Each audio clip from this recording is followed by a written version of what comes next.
Ladies and gentlemen, your hosts, Michael Wilkes,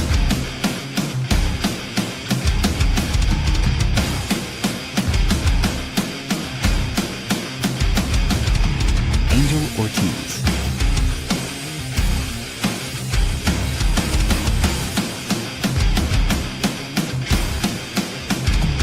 Dr. Chad,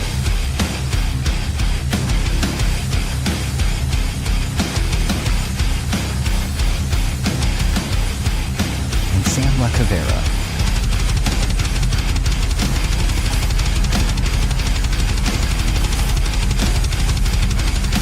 Go check out beardedbrowns.com and be sure to like, follow, and subscribe. Enjoy the show. What is up, everybody? What is up? Welcome to the Bearded Browns podcast show. Well, some big news in Berea hit today. I don't know if people have been sleeping under a rock or not, or you've been too busy at work like Mike has been. That's why Mike is not here. He is working hard. He is making sure everyone gets home safe. So pray for those tow truck drivers that are out there risking their lives on the side of roads for crazy drivers. The real heroes. Yeah, the real heroes. So shout out to Mike being out there taking care of everybody. He'll be back soon enough, hopefully sooner than later.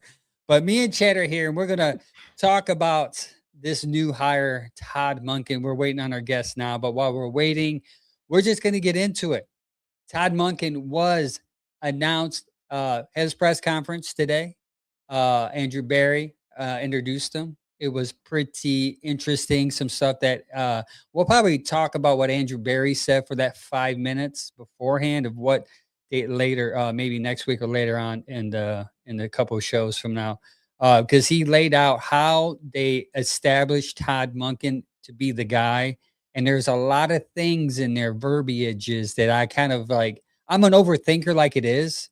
So when I hear it, I write it down and I process it. And I'm like, wow, he means this or that or this. And it's very interesting how they came about Todd Monken. But Todd Monken's press conference was a fun one. You got to listen to it in entirety, Chad. I know you said you were listening to it on your way home. Yeah, I was worried I wasn't going to catch it, but I was able to hear it, fortunately. Yeah, we'll talk about that. But first, let's talk about when he got hired, Chad. What was your initial feeling about it? So I think we've talked about this along the way, so there's no like getting around it. It's not to me an exciting hire. It's not a hire that like moves the needle as far as excitement. But to be fair, I think a lot of what excites people, or at least this cycle and some others, is like the unknown. And he's like a little bit of a known, like he's been around for a long time. He hasn't been a head coach in the past, which doesn't mean he's not going to be good. It just gives you pause. He falls in that area of like, I know you've interviewed several times. I know you've come close to getting it. I know other people get it. Like, what is it that teams are seeing that has kept you from having this position earlier? It's not like he's not really well accomplished, but I think for most of the Browns fan base, there was an excitement to the idea of a new unknown guy, the next big thing. I know you shared that you were really excited about the young candidates. For me, it was almost like just that reality check of this is exactly what I thought was going to happen. The only difference was I thought it would be Schwartz, because I really thought it was going to come down to whoever gets hired here is going to be somebody who doesn't see a better option this year or in the near future, and somebody who's like just really wants a head coaching job and just is willing to take it because it just hasn't been offered somewhere else. I just thought deep down the whole time, if we're right and it lands on that guy, it'll be Schwartz, because I couldn't believe they would have him along for this whole process. This is something we'll get into a little later in the show, and then end up not giving it to him. I just did not believe that would happen. Yeah. So I really kept thinking of Todd Monken as like, the only way I can see Todd Monken getting this job is if like Schwartz takes something else or goes a different direction, because I really thought this is the exact type of guy they'll hire, but they have one already in the building who I think they'll take the position. and they didn't. So I think my biggest surprise was like, I can't believe if they went with like an older guy, they would go with Monken over Schwartz. So Yeah, that I, yeah, I was the same. I was in, and we talked about it when it happened. I was in initial shock, and then after I got home from work, I started like, well, I feel stupid because as a podcast, like I and I think we didn't take him seriously, right? So for me, it's like I wasn't looking hard at him like I was looking at yeah. Shieldhouse or Grant. Oh, see, opposite. No, I expected him over those guys. I think we talked about that, and I yeah, think it's because I was there. It's not like partially I expected it because I thought whoever's going to take this job, it's like their only option. Those young guys, I kind of thought they have the ability to be like, if I don't love Cleveland as an option, I'll just wait. yeah. Just go back to the original He's job. like, this Cleveland job's not exactly what I want.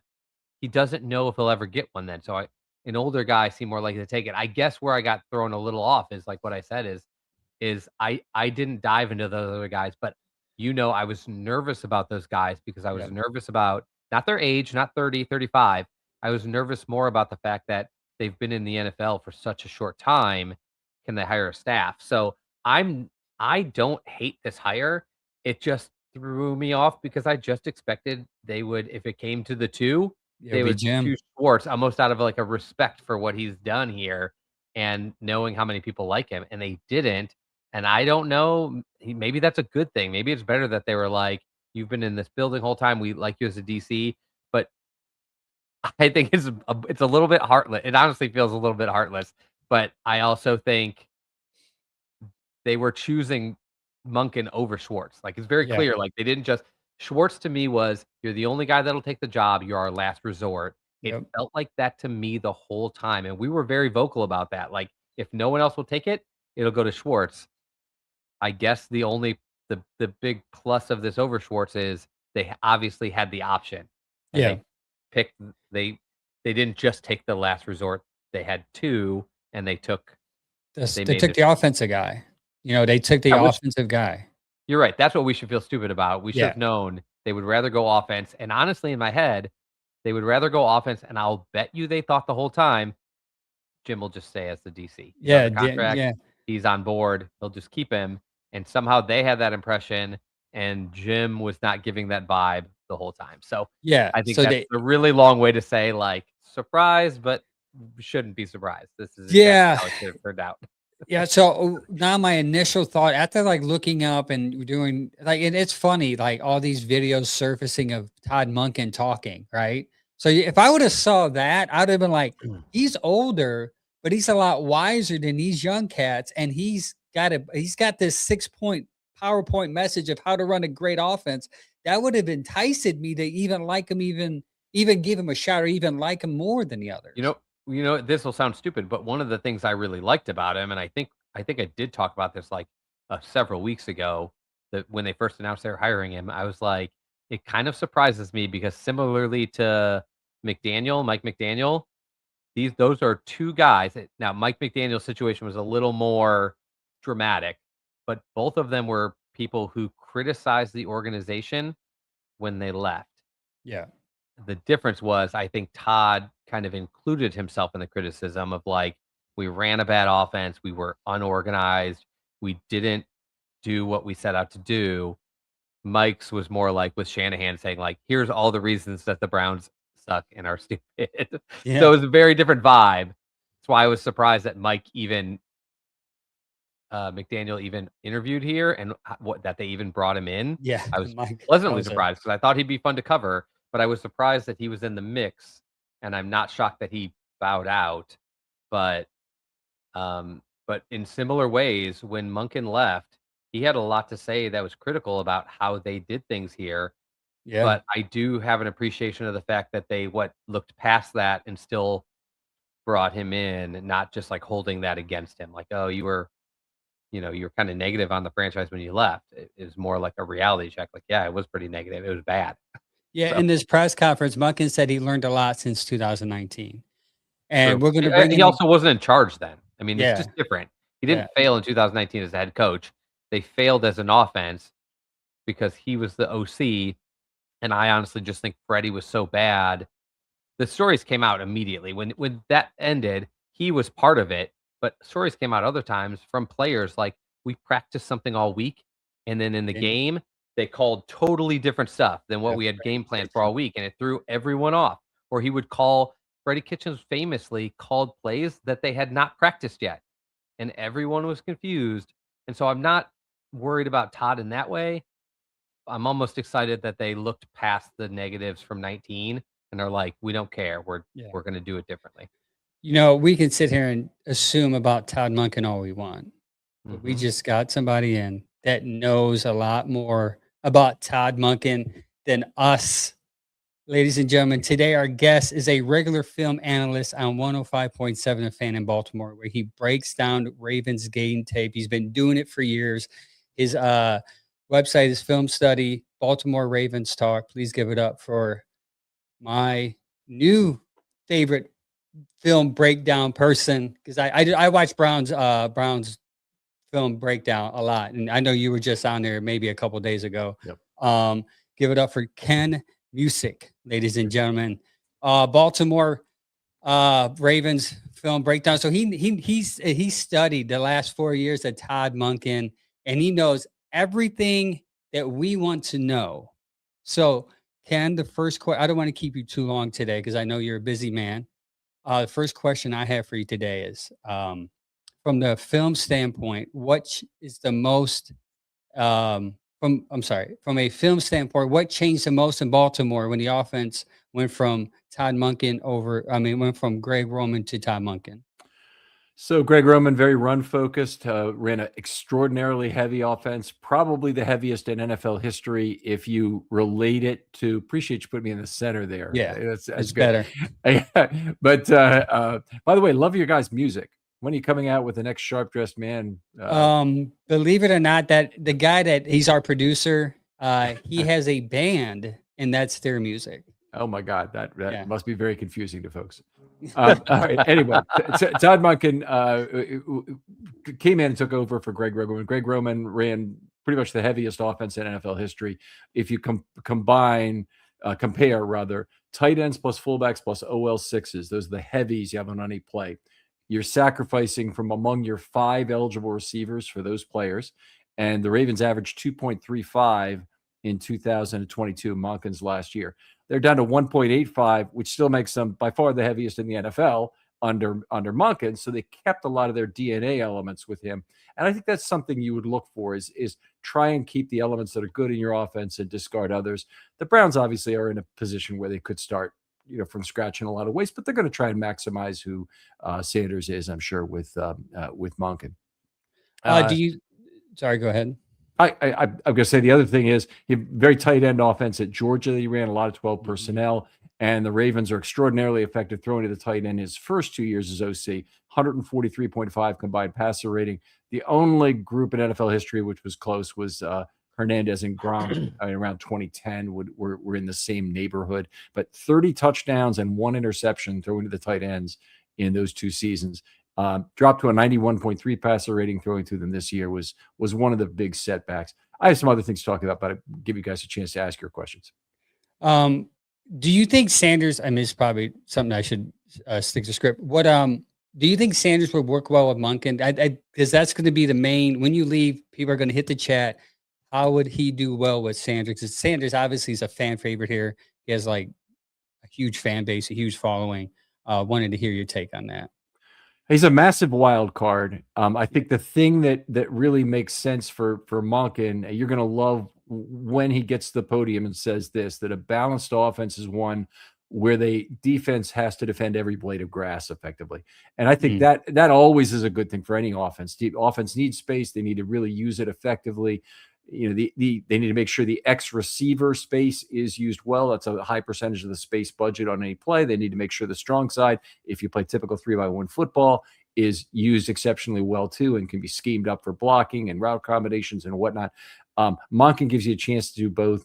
Not as fullback heavy, obviously, as or maybe not obviously, but not as fullback heavy as Roman was, but he still used Ricard a good amount. So he'll work with the pieces you have. I think he'll be very good for Fannin. And is Njoku still under contract for this next year? No, he's actually a free agent. Okay. So I anticipate which they're leads gonna us yeah, go ahead, which leads Chad. us to our next question. Can Isaiah Likely block? Yeah, Or he's is he really essentially just Harold Fanning can block, but he just doesn't have like much girth, you know? He's a willing blocker, he's a He'd active rather blocker, not, but he's yeah. not a steamroller. I don't think he wants to block anyways. PFF grades don't really tell the whole story on Isaiah Likely, who I think has been a pretty damn good run blocker. Really good sealer, not a problem coming in when flexed. Doesn't play in line very often with the Ravens. It's oftentimes either Ricard or Kohler who has that responsibility, or even Andrews. I'd say in that would be the order: Ricard, Kohler, Andrews, and then Likely in terms of the most likely to be an inline tight end. Okay. But so Isaiah Likely will be available. He may very well go in the division. He may go somewhere else. I don't see the Ravens re-signing him. They just won't have the money to do it. Because I Lamar, they have to fix up with the Lamar contract, right? They have to deal with that, and There's a whole bunch of stuff. The Ravens team has a lot of holes they have to fill. Yeah. A lot on the offensive line, on the defensive line, at corner. They really need to spend some draft capital at corner. So they've got a lot of things to fix. They can't afford to be paying 2 tight ends. And I don't really think, unless they get the Jackson contract done first to ensure that Jackson is going to be here for the next 5 or 6 years, that they will try and sign Linderbaum. I think that would be a mistake. Linderbaum, they'll have to stretch. They'll have to overpay him to a certain degree. Yeah. He's not a particularly great pass blocker. And in order to, if they have to pay him 18.5, 19 million, they would only do it to stretch for that kind of a contract if they were sure that Lamar was going to be there for the whole time. Otherwise, they'd be really going down a bad organizational direction, I think. It's interesting. It's interesting you brought up Linderbaum, because the reason I brought up Likely, and it goes right along with Linderbaum, I think those are the two Ravens that Browns fans tended. So I love Isaiah Likely. I just think he's like a dynamic player. I know he needs to be on the field consistently. He's had some issues, but I just think he's a threat. And until we saw what we saw out of Fannin, I thought that would have been a really high target for me. Now I'm more in the mindset that both Linderbaum and Likely will more than likely be overpaid, and I don't know that the Browns are usually in the market to do that. So I'm ready to disappoint fans with the fact that neither will be here. We'll see. But I guess I'd just say a follow-up on both those. Do you think those two are going to be worth the price tag that they're very likely to bring in this year from what you've seen on film, or do you think they're going to be like a typical free agent overpay that somebody's going to give to get them in the building? So free agency is a balancing game. You want to get as young as possible, and you have those dollars to spend on players who are not on their rookie deals. You have to do it as judiciously as you possibly can. I would say the Andrews contract did not represent the judicious spending. I would rather they spent the same money on Likely. He would have probably cost more, which is the reason why the Ravens, had trouble coming to an agreement with him. They reportedly offered him about $14 million AAV in camp. He was having a great camp. All kinds of catch radius was looking great, and he's just one of the really impressive players there. And they were not able to get that deal done. He kind of bet on himself, I think you'd say. Then he got hurt, and the contract didn't get done. And then he came back and didn't have a great season by any stretch. But I still think he's a good gamble. He's a young player, so he'll be a value to somebody. Andrews just had a 6.0 yards per target season, which is terrible, and so you can't really. I'm not really thrilled they made the bet there. Do you attribute that to Lamar Jackson's injury, the low yardage? Yeah, some of it, because when Lamar Jackson is hurt, that means the other quarterbacks are throwing they're throwing inaccurately for starters, but they're also throwing a lot of more ball out quick routes to not only to Andrews, but also to Flowers, that really hurt his yards per target. Even though he finished over 10 for the year, the yards per target was really hurt from the games that the other quarterbacks, Cooper Rush and Tyler Huntley, were in there. All right. On the second question, how much of Baltimore's offense success under Monken was more of a system versus quarterback freedom?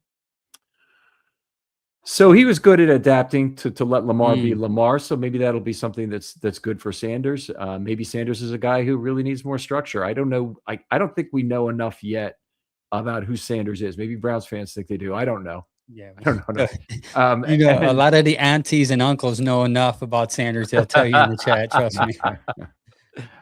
So anyway, I think he's gonna do a good job of working with what he has. They did some interesting things, and one thing about Monken I wanted to point to is he really tried to be a stickler on cadence this last camp and try and get the Ravens able to operate on multiple cadences. So they would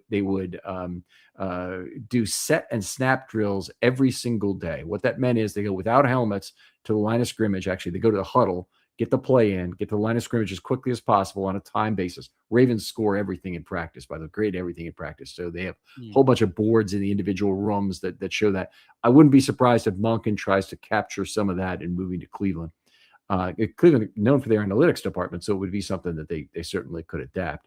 But anyway, the set and snap drills, get the play in, get to the line of scrimmage, get the motion taken care of safely, and get off as quickly as you can. And they were using multiple cadences to try and both adapt to the defense, get to the line of scrimmage quickly, and make sure they didn't have false starts, because they had a lot of false start problems. In camp, it was atrocious. I mean, they were having false starts every day, whether it was in that drill, which is really bad, or in 11 on 11s. And so they had a lot of problems, but those growing pains really paid off during the regular season. They cut their false starts by 5. Now, when you think about that, if they go with more complex cadence, like more false starts probably would have been okay. But they had actually cut their false starts by 5 over the course of the season. That doesn't seem like much, but the other gains from it are that you're taking time to look at what the defense is doing to you on a pre-snap basis, and you can make more adjustments there. And you also can keep their pass rushers, their edge rushers in particular, out of the sprinters blocks, so to speak, in terms of getting off on one each time. So you have multiple advantages from being able to do it. I think Monken was very good at demanding that of his team, explaining it to the media, and not giving up on it when it was really looking like it was a crap show during camp. So on the press conference today, the question obviously was brought up: who is Shador, your quarterback one? And he goes into saying well, we don't know yet type of answer. But what you're telling me is everything about his offense is kind of complicated for a young guy to kind of learn right away, with the cadence and coming up and learning the offense and switching things up. So would he be more apt to want to bring in a veteran quarterback that he's more comfortable with to start off and then maybe go into Sanders? I really have no idea what the Browns are going to try and do. I don't think it should be Monken's decision, but you can tell me, how is the silo system work in Cleveland? It's not a strong head coach system, right? Is it a strong GM system or a side-by-side? Well, it just changed. It used to be Kevin and him. Yeah, it used to be Kevin and him side by side, but the last year and a half, now the story's coming out the last 2 years, it's been more Kevin's been told what to do and he had to listen. Mm-hmm. And so I wonder if they're going to keep that same where Barry's in charge. Monken is not at an age or a level of experience to demand that he be a guy who can have all say in all personnel decisions. Okay. Harbaugh was, and I think it's the wrong move for the Giants to give him that kind of power. I would think it'd be the wrong move for the Browns to give that kind of power to Monken. I don't think they'll do it. Okay, that's a good point. It very often only goes to like the deserving, and it just as often fails. Backfires. Yeah, we were big on like over and over. We had our fans are like, let's get John Harbaugh, and like we're like, guys, that's not going to happen here. Like he wants too much power. The way the structure is, it's like ownership wants the most power. It's not going to happen here. He's not going to give it up. Very much the owner, the GM, and the coach get in a room and make decisions together, and basically it comes down to like a 3-party vote is what it feels like when they describe it. Like the ownership has a say, and the final say if they want to override things, which they have often, and the GM and the coach are also each kind of have a say. They did say specifically, our general manager in the early coaching search, we will make decisions on the quarterback, especially along with some other roster positions with the specific feedback of whoever the next head coach is. So I can't give you any feedback until I get it from him. But just a reminder for all Browns fans out there, Deshaun Watson also exists on this roster. Yes, and I think Todd Monken would have had a field day with him if he was healthy. Deshaun Watson 2020 Oh my God. that's 2020. You got it. 2020. Yeah, 2020. that's it. 2020. You got it. 2020. Yeah, that's it. 2020. Yeah, Oh my God, help us. it's been that long. Yeah. Rather than 2026, where he hasn't actually been on the field for more than 6 games for 6 straight years, like Yep. if at all. So Next question. When you watch Monken on film week to week, where do you see his fingerprints the most, whether it's personnel usage, formation variations, situational play calling, or in-game adjustments? Okay, those are all good. He's been pretty good at in-game adjustments, I'd say. Coming out of halftime, the Ravens had some success, so that's be one thing I would point to. Um, much more variation and much more likely to spread as opposed to compress in terms of formation. So that was true under Roman. The Ravens had a couple really fall down efforts in terms of facing cover zero blitzes. And most notably in the 21 game at Miami, they lost 22-10 on a Thursday night. Some too much detail maybe for Browns fans, but the Brian Flores and the Dolphins had 40 cover zero looks they presented Lamar Jackson with, and they just kept trying to compress on the offense. Well, it's a simple math game that the defense is always going to have one more guy to rush the quarterback than the Ravens have to block for the quarterback. So every additional player you bring in to tight to the formation is actually probably hurting you in that. So you got to figure out ways to scheme the ball out quickly, and they didn't get it figured out fast enough in that game, and they lost to a very bad Miami team. So there've been instances like that haven't looked good. The Monken offense, I don't think they have the same problems. Last year, notably in the win against Cincinnati, they figured out some of the crowding of the line of scrimmage that had been beating them earlier in the season. And Lamar's injury played a big role in that, by the way, that they weren't able to do the things, or a lot of the things that they had in the past, to beat crowding the line of scrimmage. But they did in the Cincinnati game, and that was a nice adjustment to that. It looked like they had a couple of plays ready to go. And that actually, as soon as they did that, the Bengals backed off, and the Ravens won that game 24-0. So they've certainly had adjustments that they made on the fly, whether it's game to game or within a game, that I think Monken will be good at. He's a good offensive coordinator. I mean, I would have been perfectly happy if he'd come back, but the story is that John Harbaugh wanted to bring it back with Monken as well, and that is actually his loyalty to Monken may have cost him his job. If he'd said, yeah, we got to get rid of both Monken and Orr, let's replace on those side, rebuild, let's go, then Bisciotti might have kept him. And then he took the job, and now I think they just hired their OC, Nagy, right? Nagy just was hired in the Giants, I believe. I think I could be, I'm pretty sure that's it. Next question. Baltimore consistently punished defenses' tendencies under Monken. What specific example of on film do you see him hunting a matchup that matches the skill set translate into the head? And maybe can it translate to his head coaching role? Because he did say today he is calling plays. So from a passing perspective, there actually is not that much. They do a lot of play action. Zay Flowers became this outrageous between level 2 and level 3 zone beater. And if you have Zay Flowers, then that's great. If you don't, then you're beaten. Zay Flowers, the big thing he has is he doesn't sit in the chair when he decelerates like most receivers do. You hear that around draft time as something you talk about, receivers being able to sit in the chair. That's a good thing. They can come out of breaks, they can stop and go, but it also gives it away to the cornerback opposite you that you're slowing down. Sometimes that's good because you want to fake, whether it's stop and go or you want to have a comeback. If you want to go move laterally, it's terrible.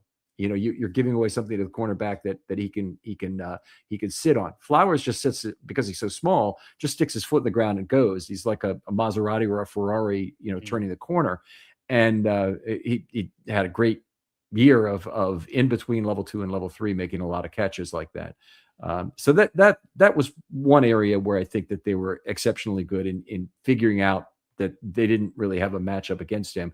In general, though, I mean, a lot of the Ravens offense, when Lamar is healthy, is driven by the fact that Lamar extends plays and will find a receiver anywhere on the field. That doesn't really have all that much to do with Monken as much as it has to do with Lamar's ability to continually move around. And that's why I think that he's being wed up with two guys who come from where Sean Payton disciples this year, who I think there's a really concern for the Ravens, whether or not he's going to be able to adapt to some of the quick passing and precision tendencies that go with a Payton offense. Because it's more like a pocket type of passer as opposed to free roam. Think about it as a much higher dependence on slants and timing passes and whatnot. Think of like Brady and Manning were late career.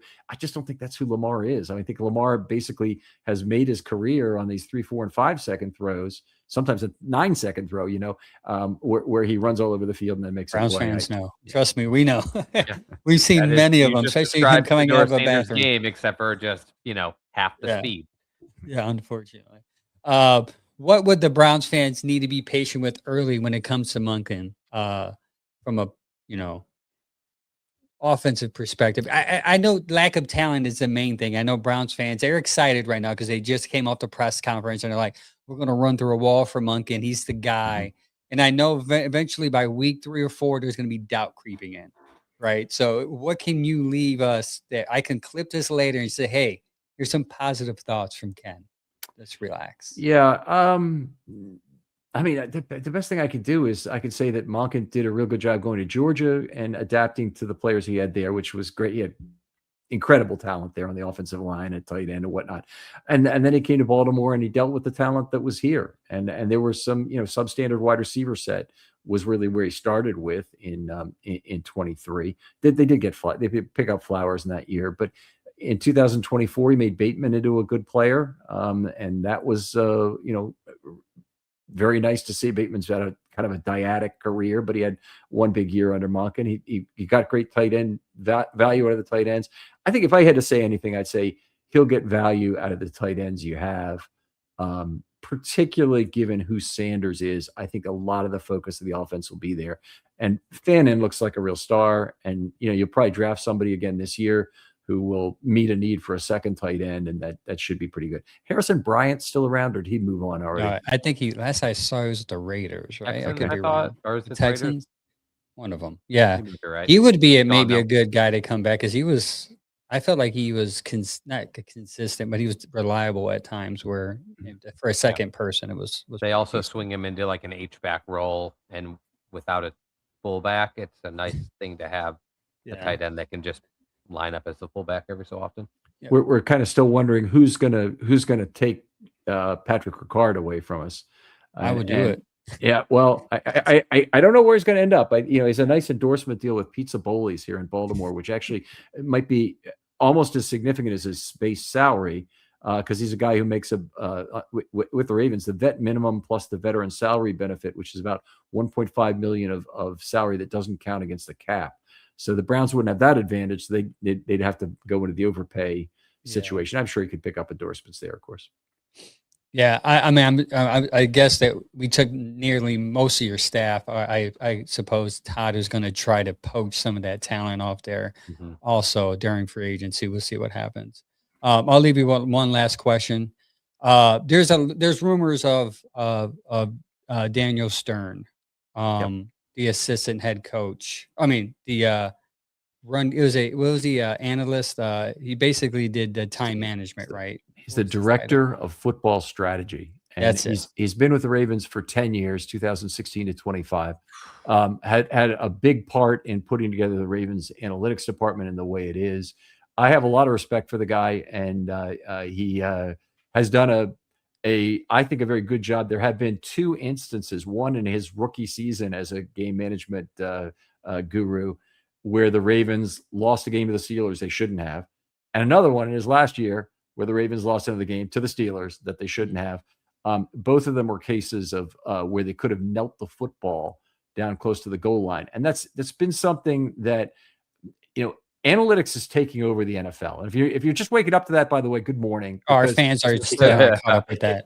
We still have fans that are. I'm gonna clip that, and I'm gonna set it because we have a Saturday show. They hate analytics, and me and Chaz been telling them, dude, just get caught on, just get used to it. We've also been telling them this has been around for years in sports since like the 30s, and it's been around in football since like the 80s or 90s. This is not new.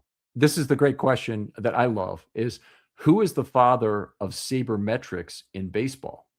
And I'll tell you, the big hint is it's his 3rd greatest achievement in his career.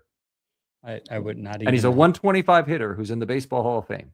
I should know it, and I don't. Yeah, I don't. Okay, the answer is Branch Rickey is really the Branch Rickey Of course, he broke the color barrier with by signing Jackie Robinson, and he's also the father of the minor league system as we know it today. Created the Cardinals, had 23 minor league teams at one point, but he is also the father of sabermetrics in a lot of ways and put that together. And he hit 125 as a player.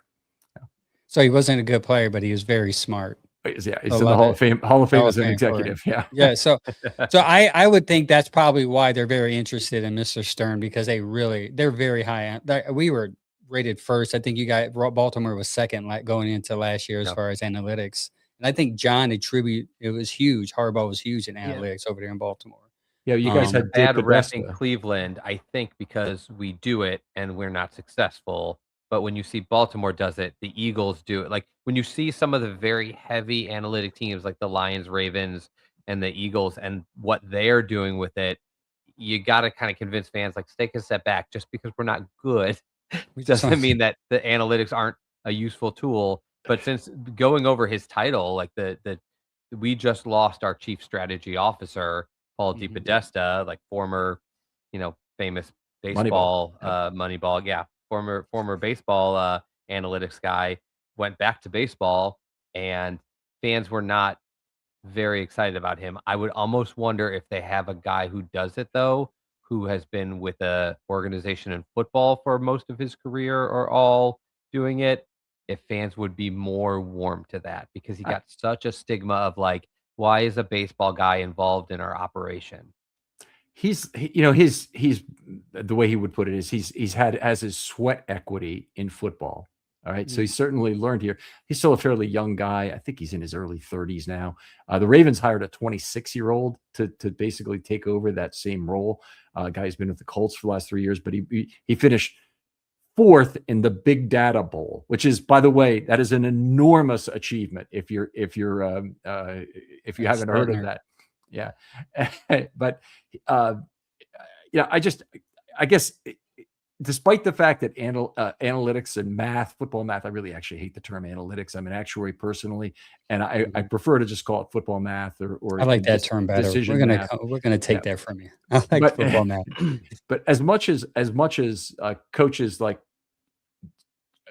say they're going for it more on 4th down, it's still the pace of movement towards it is glacial. The amount that they do it as a percentage of the total amount they should, if you look at just Ben Baldwin bought and other things, is very low.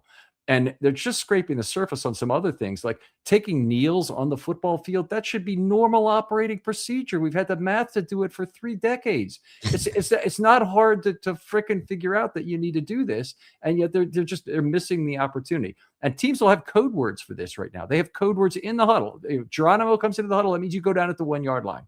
You do not score, and or they'll have a no moss call, or they'll have whatever it is that they don't want you don't want a score done, and yet they don't really use it effectively. The mathematicians are up there in the booth.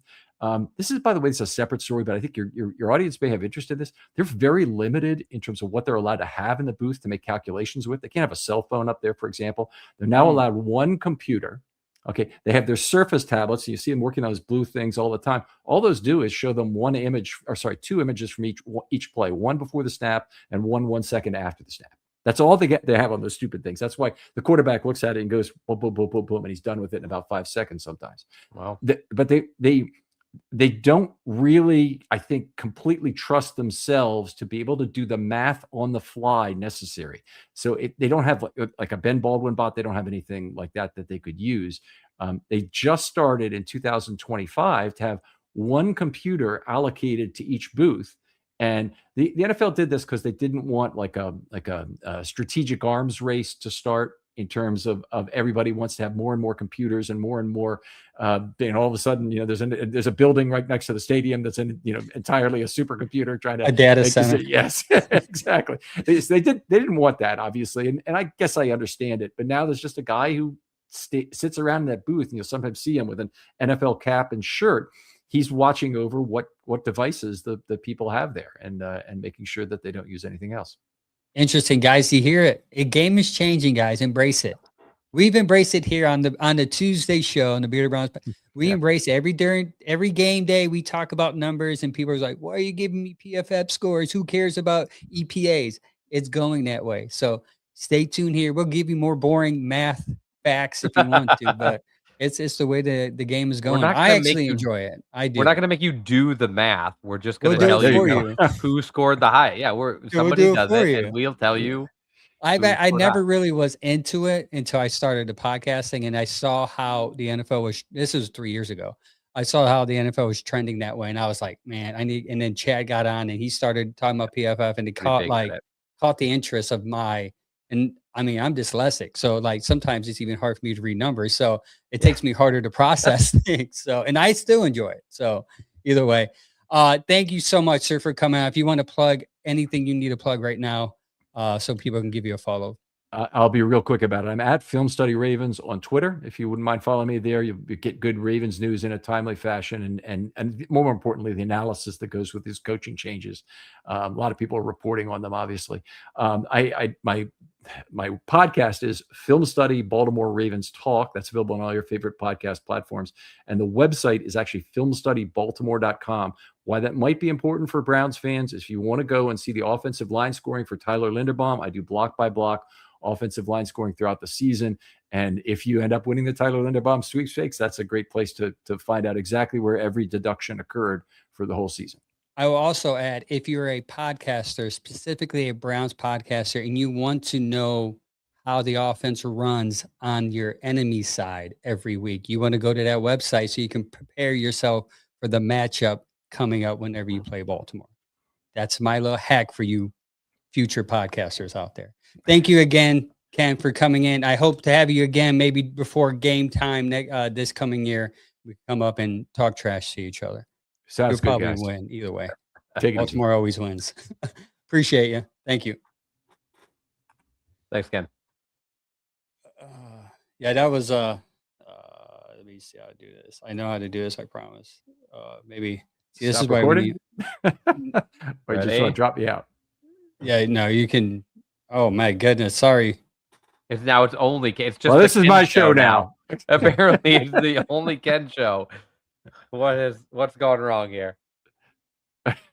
So, for Okay. those of you that watch us regularly, Mike is not here, who typically produces, and he's a little bit more savvy because he's been doing this for a while at how to bring guests on and off. So we tried our best. and Boom. here's where I figured it out. I don't need you I anymore, explained Mike. yeah, okay. I was just explaining, like, this is typically Mike's role, and we're like, You know what gotta it is? figure it out. It's the it confused me the way the new setup is because I set it up that way. Either way, you know what? I learned something today. That was a very, very good Yeah, I took a couple insight. notes off of it. I took Holy a couple notes off jack. it. We didn't get too deep in anything, which is fine because we've got plenty of time to like learn Monken. A lot of it, to be honest, like the first thing I would say for you is see if you feel the same. You can only pull so much information about what Monken did in Baltimore, like as far as like running the offense and play calling, because they have Lamar Jackson, and that's just a different thing, right? So like I didn't want to get too deep into like what type of plays does he call, like what is their bread and butter, because like he brought up the point early that it's not relevant because Lamar Jackson just plays a totally different game than anybody Cleveland will have in the building, right? So I'm glad that they didn't go too deep into that. But one note I thought was worth taking was when he talked about Monken going from Georgia with one type of personnel in the college game and back into the pros, between Tampa and Baltimore. Like he had different people, different personnel. It was less about what is his offense and more about what was his offense for that situation. And I just think that based on some things we've heard from Andrew Berry and in this process, I think Andrew Berry couldn't have made it more clear with his comment that we don't have an offense right now. We have a bunch of young pieces, Yeah. and it's going to be a giant turnover, and we're going to bring in a bunch more pieces, and we don't know who they are. So they were specifically excited about an offensive play caller who seems to be able to shift things based on his personnel. So I think that was more impactful of a way to think about Monken's offense than to actually look back at Baltimore and say, not that the success isn't relevant because Lamar was better when Monken was there. So it's not just Lamar running around doing what he Yeah. wants. It's that Monken found a way to just maximize what they were doing with their personnel. And you get the feeling from Andrew Berry, they needed somebody to be able to do that because they don't know who they're going to get to draft at offensive line and wide receiver. And they don't know who they're going to be able to get in free agency. And so they basically have Judd off an injury, Harold Fannin, a couple of receivers that might stick around but probably aren't a core of the team, and then an unknown quarterback situation. So Yeah, and it kind of makes me like encourage a little more with Munkin because from what he's saying, if he's developing along the way, whatever not to sit there and say Sanders is going to be like a Hall of Famer, right? But maybe he can find what's good for Sanders to do just to get him on the field to get comfortable again and maybe be a starter, maybe be capable. Like, I don't think we need Sanders to, and I'll always consistently say this. I just think we need him to be a game manager. If you get him a game manager with that defense, and I think Munkin can see that, you I become a don't think game it's manager with that defense. mentality, but maybe Monken has a way to like do what Kevin couldn't do, and we talked about it last year, kind of reel him in from trying to do more than he needs to, but still letting him be himself and do that when it's necessary. You know, Monken's. I feel different about Monken now. I was going to say his offense was not that relevant because A, he's Lamar, and B, he's going to bring in an offensive coordinator, knowing that he's calling plays because he's bringing in a younger and not super experienced coordinator, um, does make me think it's more relevant to how he likes to run an offense. So, but Yeah, and I think that's his offense the last 3 years was first in total yards rushing, second in scrimmage yards. Points per game was third, rushing touchdowns was third, and receiving touchdowns was fifth. I mean, he scores. I mean, mhm, that's I think that's about 27 points per, yeah. close to 28 points per game, and we have not seen that in like consistently in 2.5 years. Oh, I wish I Flacco. believed we were going to start seeing it, but Yeah, you're Lamar far Jackson off is from that. a multi-time Yeah. MVP, and Derrick Henry is going to be a first ballot Hall of Famer, which is what makes me nervous. Because as much as I like the way Judkins can run, You he's need a line, not Derrick Henry, and he's coming off an injury, and and you Lamar need is an just offensive line. true, and I think they'll get it. I think they'll get it, but like even if we had the exact same Ravens offensive line, Judkins coming off a major injury Yeah, and Sanders, Watson, Gabriel, for the time being, are talent. not Lamar, even if you combine them together. They're just not. So, Yeah, but it doesn't mean, I mean, it doesn't mean that he can't elevate us. We were an awful offense last year. I don't need him to make us top 3 in scoring, top 1 yeah. in rushing, I need him to make us relevant as we rebuild this offensive roster. We've always said at least average. If he can bump us from 31 to If he can, 17, and yeah, especially with yeah, banged up Watson and with Shador, who I thought had a terrible rookie year, if he can get us even in the middle of the pack, I will be yeah. incredibly impressed You brought with up Watson, and that. Watson's a very good. You're right. Like Watson in 2020 would have been a perfect Yeah, if you had Todd somebody who was quarterback. just coaching Lamar and then he was gonna come in, like, if he had been the guy we hired, let's say we didn't have Kevin, let's say in 2022 when they brought in Watson, if they would have brought in Monken, people would have been thrilled that a guy that just had so much success with Lamar was gonna coach Watson. Instead, we tried to get Watson, shoved into the offensive game plan that Kevin likes. Watson pretended he was game for it. He definitely, we all agreed, bailed and changed his mind once he got paid.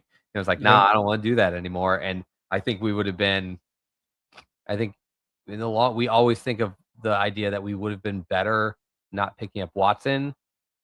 There's another argument that we would have been better picking up Watson if we just had a very different offensive philosophy and we were in yeah, a different place.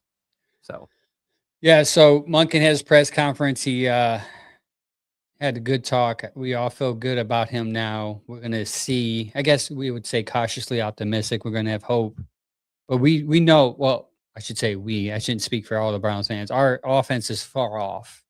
Like we need a lot of talent. We need to fill a lot of holes. But it would be interesting to see him. And Barry said it best. He's like, we wanted to bring somebody in because the influx of young talent. We want somebody to develop them. And Monken seems to have done that throughout his whole career.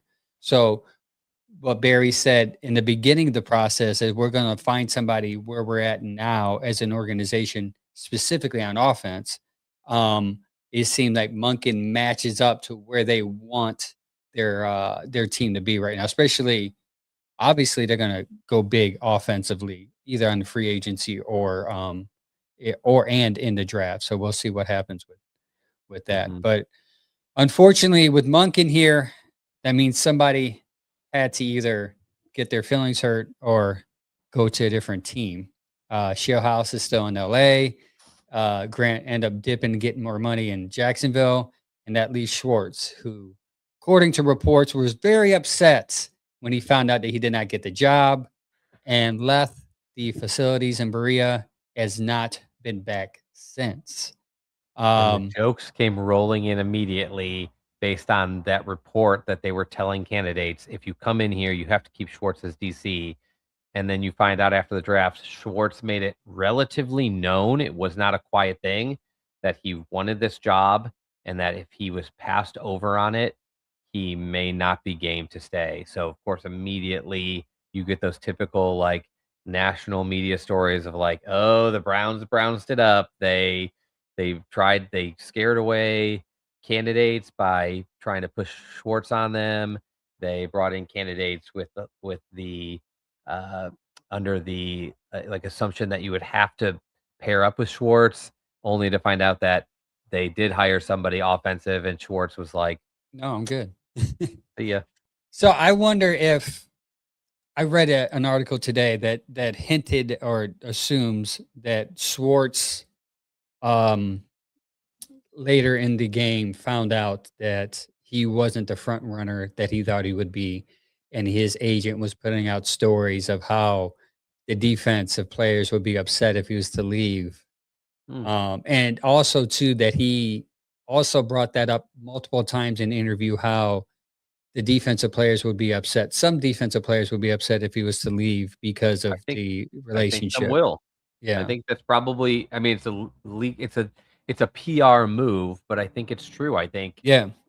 seeing the Myles Garrett post as soon as they found out that Schwartz was not the guy highlights that they he's disappointed, and I think others will be too. A lot of people that were with the Browns for several years had a hugely elevated game when they got working with Schwartz, and I think even some players that came in, like um, Campbell, You even could say name Bush, Devin Bush, his Devin game. Bush for Yeah. sure.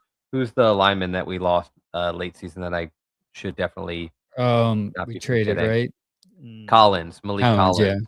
So like Malik Collins, but is 30. There's no reason he should have had one of the best, if not the best season of his career, and he did. Uh, Miles set a sack record. He's been a stud the whole time, but he was great under this style. And use Devin Bush as a perfect example. He was literally a first round bust in two other locations. You don't see often where it's like, oh, there's a defensive guy that played for the Steelers, and then he came to the Browns and excelled. Like Mm. that is credit to Jim Schwartz. The problem is, we've said before, I think the best thing Jim Schwartz did, and maybe Ken just described this a little bit about Todd on offense, is just let the players do what they do well and don't overcomplicate it. I think Todd Monken said something almost to that degree in his press conference, is like, let the players do well. Your job is to just create a system that lets them excel at what they do best. And I think that's not an irreplaceable skill, but I also have the reality that they could easily hire somebody in the position that has them take a step back first, because Jim Schwartz could do this probably in his sleep. He's done it for a long time, Yeah. and he's done it here for a couple of years. So I think assuming the next guy will be better is foolish. Assuming that nobody can do what he did is equally foolish. Yeah. I think it's a balance. I think you appreciate Jim Schwartz for what he's done, without ignoring the fact that he Yeah. did some great things here.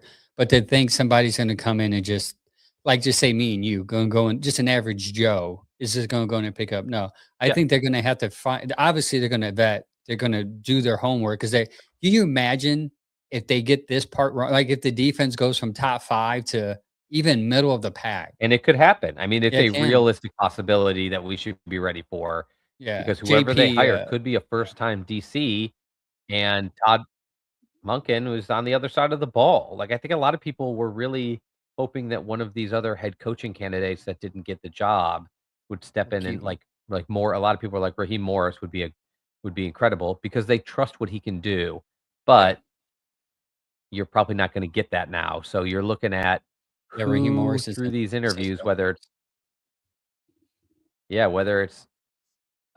it's the staff here, and It's it did yeah, sound like he doesn't want to change the scheme, yeah, he said for so sure. He's he's like, "We're not probably not changing going the to scheme." go. Yep. Right. So he's not gonna go to another scheme, which is impactful to me. What I got tired of was for years was us firing head coaches.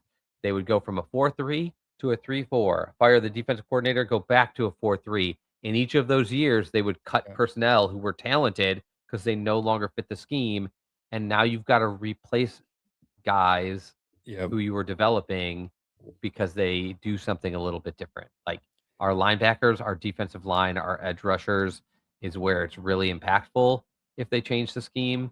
Yeah. Also, we just traded away Newsome for Campbell because we were doing a ton of man and we needed a corners who can do more man coverage better. And like if you all of a sudden went into some zone heavy scheme, like then you're then you're doing it that again. would So void that trade, yeah. That I'm they I'm were like, I'm appreciative that he recognizes what Jim Schwartz did and that the goal is if it's not going to be Jim Schwartz, which to me it sounds like it's not going to be, they need to find someone to step in and run this defense yeah, similarly. he said, this is from Monk, and he said, "First of all, my anticipation is we're not going to change the system. It's very difficult to go against." So he's acknowledging the greatness of the Yeah. system and the players in the system right there. He said the players are built for the system they're in. That means Barry drafted correctly according to the system. They cannot they can rest assured that we're going to keep the same system.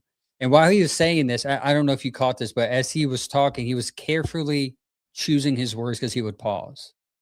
He said, "They can rest assured. A Yeah. big reason I took this job was because of the defensive players. I did not take this job because of Jim Schwartz. I have a lot of respect for him. But when I was preparing for the Cleveland Browns, I was preparing for Myles Garrett to chip Myles Garrett, not to chip Jim Schwartz."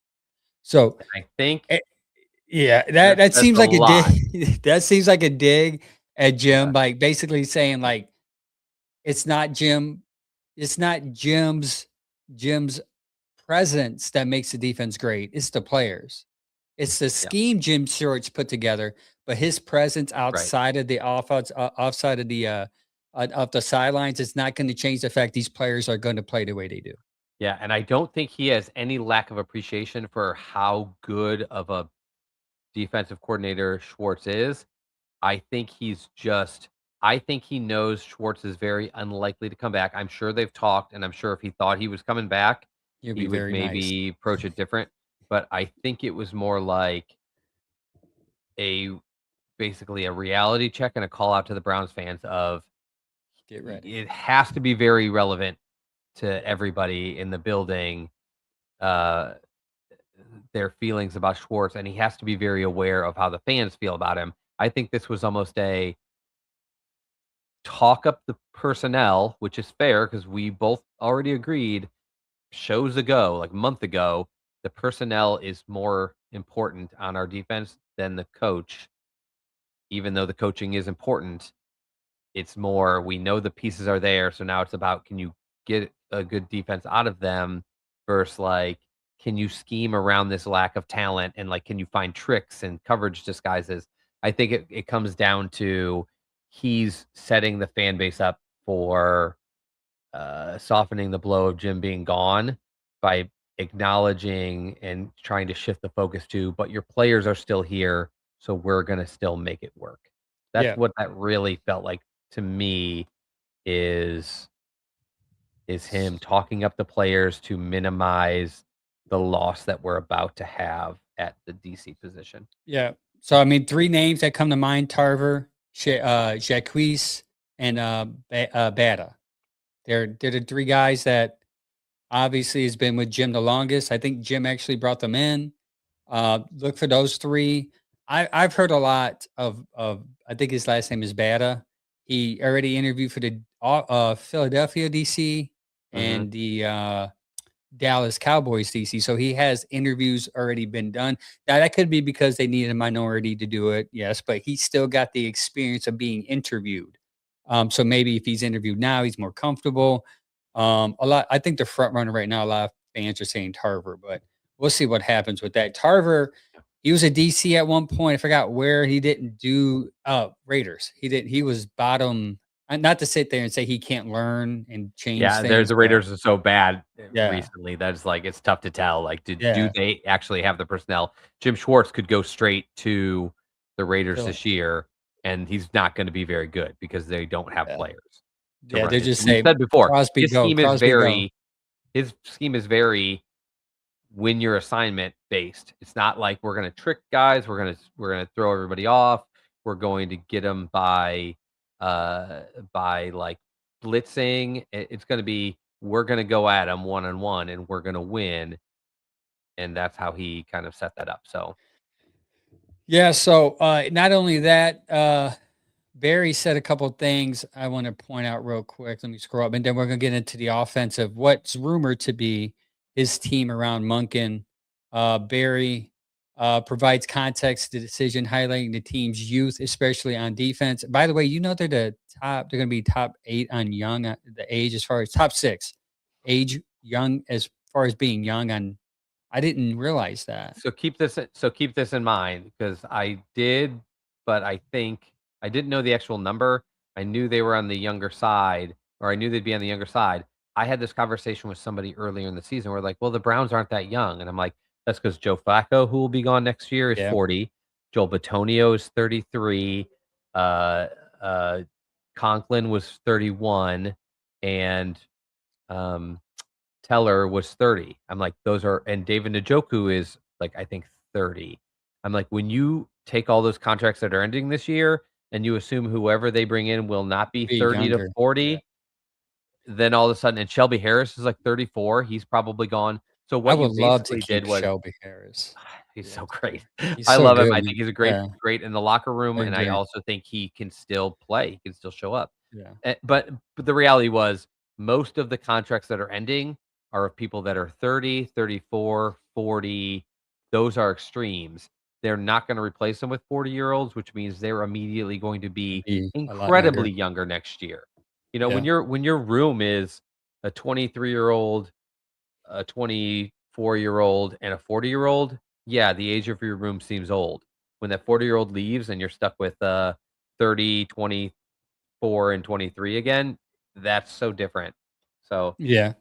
Um, I wouldn't be shocked if they're in the K 5 youngest. yeah, KP, Young on Facebook said, "Throw a bag of money at Jim Schwartz and give him complete control of the defense." I Well, think he he already already had had that. complete control. Yeah, he already Yeah, had he complete control. really He did already what he had that wanted. with Yeah. That now the and bag of money, I don't know. it would I be mean, about if you money. I don't yeah, see them giving him more money just to money, do the job he's the year. contracted to do Yeah, now. he's under for 2 years. He's already under contract. I mean, Yeah, I they're not don't gonna think they're tell gonna him be no like more.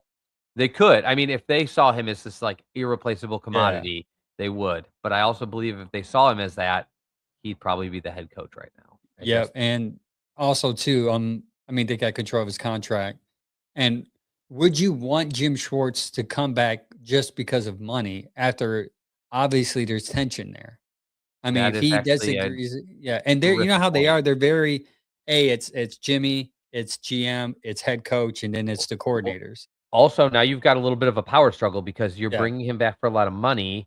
He may create probably makes tension more because money maybe than his Monken, defense wants to be listening to him, the as message from opposed to him, over the message of the head and coach, and they believe in that's one tough. message. They don't believe once you start messing around, they're gonna was that Haley?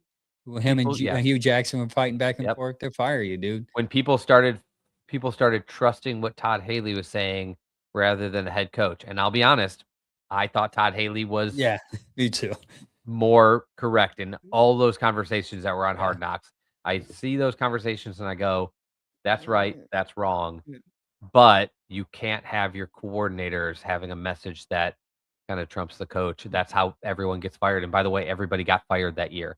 When the OC, Yep. DC, and head coach aren't all like they can argue, they can get mad at each other. There's very well publicized story from this year of Todd Monken and Harbaugh getting into it, but it doesn't matter overall because their level of respect and the fact that like there was an obvious voice that led that room at the time to the point where Harbaugh is still reportedly was asking Todd Monken to turn this job down and Yeah. come be the OC. So I'm not saying there's anything wrong with some butting heads, but you can't have like an internal power struggle that will tear your team apart. Yeah, I think you can butt heads respectfully and still love each other, as opposed to I want power, so I'm gonna butt And heads still with you. work Just through it. yeah, still You know, you work through it. disagree on something, but then you work through it and you're like, And okay, that's we're what good. worries me about bringing Jim Schwartz back. It's like if you bring him back, they're gonna be, hey, I get probably if they throw a bag of money, you're getting paid more than Monken is because he's probably getting paid high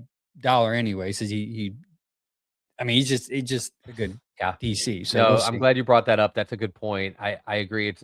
It's not that it's not the same thing, but it's not that far off of giving the bag to Watson and all of a sudden his motivation to do everything the best is different. Different. And also Yep. you just don't want somebody salty in the building.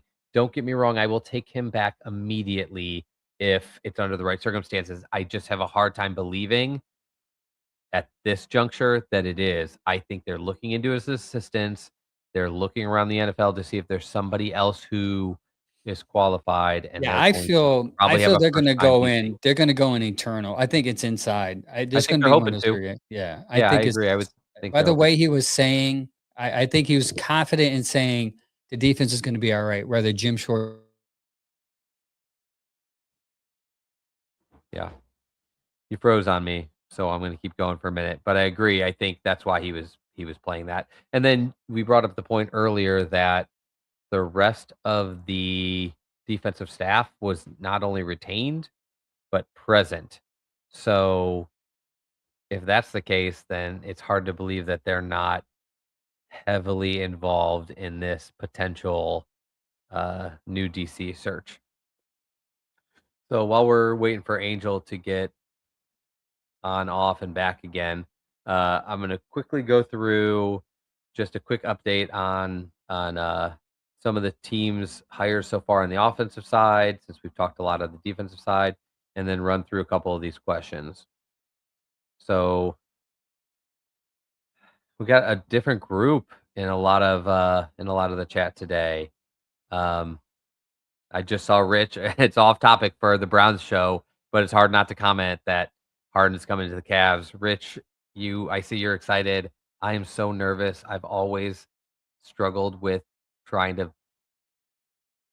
land on how good Harden is as an individual player versus as a piece of a team, and I get why they did it. Garland is just not. He's just not been available to them when they need him, and he hasn't developed into the guy they hoped. But that's a kind of a crazy one. Thinking of Harden ever being in a Cavs uniform is just mind blowing to me. There's also this talk of like Greek Freak, LeBron coming here again. It's all kind of nuts. So we'll see how it works out. You got to be excited though because they're not playing up to snuff, and at least it's a shakeup that could lead them where they're hoping to go. Um,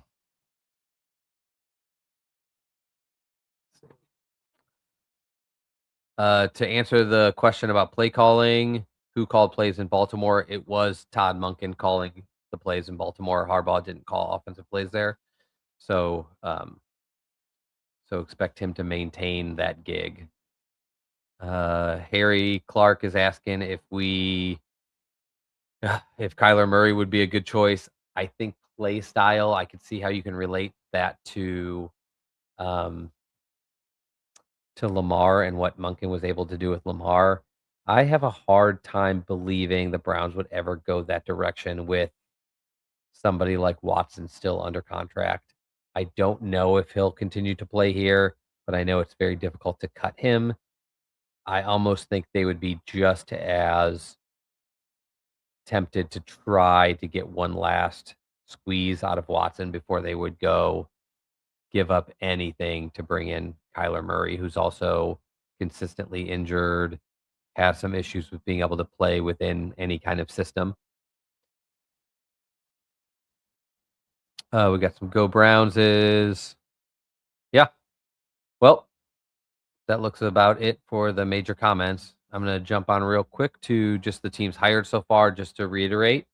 Guys so far brought in are Mike Bajakarian is the quarterback's coach. I made the joke earlier on X that he looks just like football Adam Silver. So we were talking a little bit of basketball. If you haven't seen him, look up the new Browns quarterback coach. He kind of spit an image, at least in the pictures I saw, of Adam Silver. They brought in Travis Switzer, who was the run game coordinator. Now they brought in George Warhop, who's an offensive line coach. From what I've heard of him, he is a little bit more of a scheme coach, more so than a technician coach, which is a little bit more like Coach Callahan. So I think Browns fans will be on board with that. Danny Breyer was brought in. He's the pass game coordinator. Ian Colsty is an offensive analyst, and we talked a little bit about Daniel Stern, the associate head coach, who's apparently still negotiating a little bit of a contract.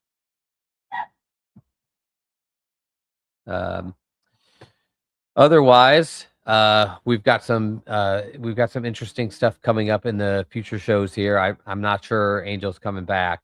We might have lost him forever, but this was basically our Todd Monken introduction. We've talked about most we need to talk about. Some things we're going to get into a little bit over the course of the next several weeks. We will get to free agency, but we're probably going to stop over the next week or two and talk a little bit more about the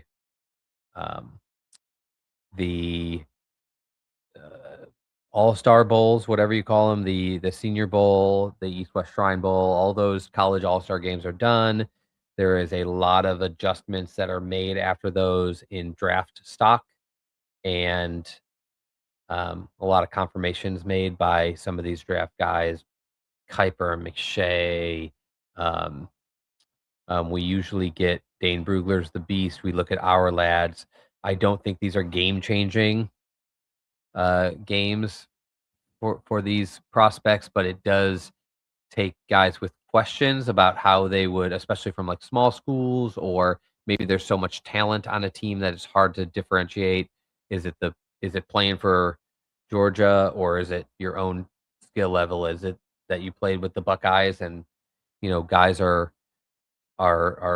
just dominating the competition, or is it an individual's ability? So we will get some of those questions answered, and we'll go and do a little bit of analysis based on some of the stuff we're reading, hearing, being told regarding the prospects coming out of the Senior Bowl, and then we'll lock some of that down, and then we'll take a break for free agency.